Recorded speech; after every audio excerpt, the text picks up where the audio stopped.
I've been quiet recently because I've been on vacation to a foreign country for some weeks, and I needed to take a break.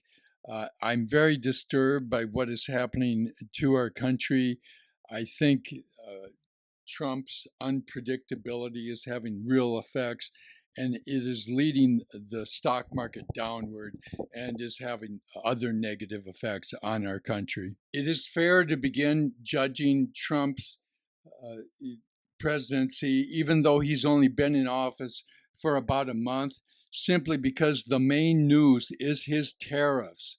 And what he speaks about the tariffs is what moves the market on any given day, which makes the market almost untradeable because you can be going in a certain direction. You need some evidence of a trend playing out, and we have no evidence of that now. It can just change at the snap of a finger. And the economic data is worsening. The initial jobless claims came in at 242,000. That was 20,000 more than they were expecting. So joblessness is beginning to occur, and that is the first sign that you might be in for a recession. Inflation is worse. The headline inflation number was up 0.3% month on month, as was the core inflation number was up 0.3% per month. If you annualize that out, that's a 3.6% annual inflation rate. So inflation is worse and the economy is getting worse. To say we're going into recession might almost be a euphemism when you consider that the worst outcome is stagflation, where you have a slowing economy, but yet inflation continues. Another indicator that the economy is slowing was that personal spending month on month went down. This number, a month on month, is almost always positive. In the previous month, it was up 0.8%. They thought it would come down somewhat, but it would still be positive at 0.2%. But no, we actually got a negative number, a negative 0.2% on personal spending, so people are starting to guard their money. The most alarming news of the slowdown came from the Atlanta Fed, which tries to predict the GDP for the first quarter, of which we're about halfway through. And I think part of this is they're calculating in the likely effect of tariffs, and they're saying that it's going to go down a negative 1.5%. It previously was forecast that it was going to be 2.3%, and it had been holding at that percentage for a good long time. But with the tariff schedule we now have announced, they are anticipating that we're going to go into a recession, or at least begin one. If we get 2 quarters in a row of negative growth, that is the definition of a recession. Americans tightened their belts in January despite bigger paychecks. Their pay went up 0.9%, which is quite an increase, but it's actually the January effect because so many companies increased their salaries and so forth in January. Especially the Social Security checks get bigger based on inflation in January. So that was a large part of the increase. But people are looking at what's happening politically, and they're not feeling like spending major money. I wanted to give you an idea of how the unpredictability affects trading on a day-to-day basis. On Friday, February 28th, the NASDAQ ranged anywhere from starting out a negative 0.75 point to being up 1.5 points, 1.5%. And the markets, they all pretty much follow each other, and it's just based on the news and what they think is going to happen. The NASDAQ, it was down like 80 to 100 points at different points during the day. But then it's been the last part of the day, going up 300 points because institutions, they trade a lot of stocks in the last 10 minutes of the day, and they wanted to have end of the month window dressing. They want to invest in companies and make it look like they've been investing in these successful companies all month long. And so they do window dressing at the end of the month. And the commentators all said that's the reason why it went up 300 points, the NASDAQ, and the other indices followed, that it was all window dressing and not of substance. After the initial enthusiasm, the NASDAQ went up over 2.5%, like 2.8%, but it finished the month down 2.6%. So over 5% swing to the downward direction. And that's even after having a little window dressing at the end of the month, which made the loss not as bad. The S&P 500 ended down 1%, and the Dow Jones Industrial Average went down 2% for the month. So they're all in the negative now, and that's even after having been spiced up a little by managers wanting to make their portfolios look good for the end of the month. With all the tariffs and all the bad news coming out of Ukraine, the Fear and Greed Index is at 20, which indicates that the average investor is in extreme fear of investing in this market. A year ago, when Biden was president, we were in extreme greed and had two very successful over 20% gains on the NASDAQ. So I think this chart actually shows good judgment based on the events that are occurring. What strikes me about the stock market is how unusual it is. When you look at this chart, look at the market momentum and how the S&P 500 has been going up on its 125-day moving average. I mean, when you have a chart like this, we should be ecstatic and we should be so happy to be in the market. But we are near the tops of the market and we're in extreme fear because we are convinced that what he's going to do is going to cause a major black swan event, which could occur at any time. And I think it's extremely likely because of the macro political events that are occurring that are just unprecedented in our history.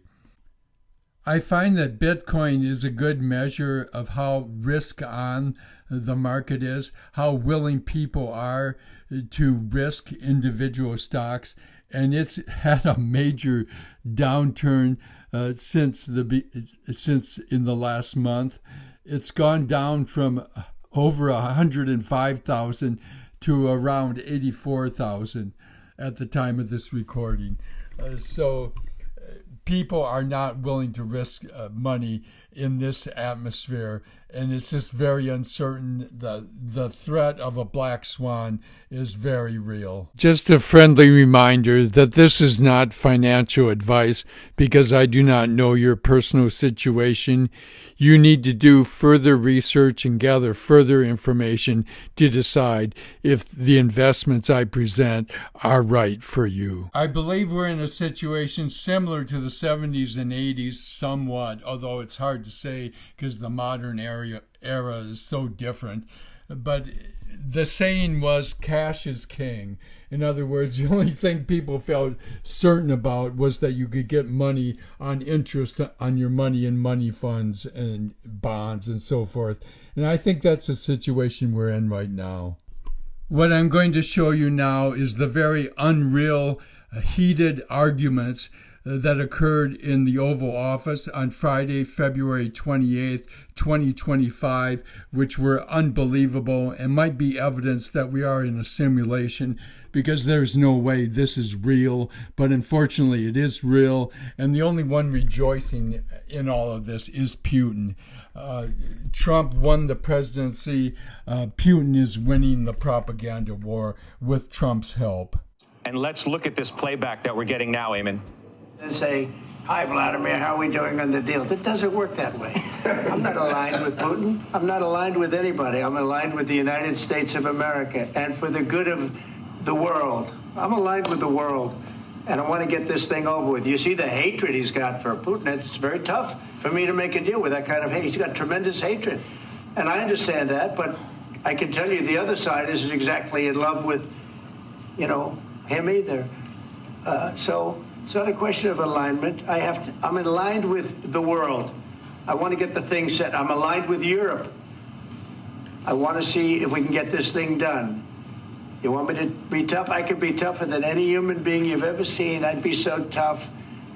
But you're never going to get a deal that way. So that's the way it goes. All right, one more question. Hey, I want to respond to this. So look, for 4 years in the United States of America, we had a president who stood up at press conferences and talked tough about Vladimir Putin, and then Putin invaded Ukraine and destroyed a significant chunk of the country. The path to peace and the path to prosperity is maybe engaging in diplomacy. We tried the pathway of Joe Biden, of thumping our chest and pretending that the president of the United States' words mattered more than the president of the United States' actions. What makes America a good country is America engaging in diplomacy. That's what President Trump is doing. Can I ask you? Sure. Yeah? Yeah. Okay. So he occupied our parts, big parts of Ukraine, part of East and Crimea. So he occupied it on 2014. So during a lot of years, so I'm not speaking about just Biden, but those time was Obama, then President Obama, then President Trump, then President Biden, now President Trump, and God bless, now President Trump will stop him. But during 2014, nobody stopped him. He just occupied and took. He killed people. You know what the contact 2015. 2014. 2014 and 2014. 2014. Yeah. So I was not here. Yeah, but that's exactly right. Yes, but during 2014 till 2022, the situation the same. That people have been dying on the contact line. Nobody stopped him. You know that we had conversations with him, a lot of conversation, my bilateral conversation, and we signed with him, me, like a new president. In 2019, I signed with him the deal. I signed with him, Macron and Merkel, we signed ceasefire. Ceasefire. All of them told me that he will never go. We signed with him with gas contract. Yes, but after that, he broken this ceasefire. He killed our people and he didn't exchange prisoners. We signed the exchange of prisoners, but he didn't do it. What kind of diplomacy, JD, you are speaking about? What do you mean? I'm talking about the kind of diplomacy that's going to end the destruction of your country. Yes, but if you Mr. President, with respect, I think it's disrespectful for you to come into the Oval Office and try to litigate this in front of the American media. Right now, you guys are going around and forcing conscripts to the front lines because you have manpower problems. You should be thanking the president for trying to bring an end to this conflict. Have you ever been to Ukraine that you say what problems we have?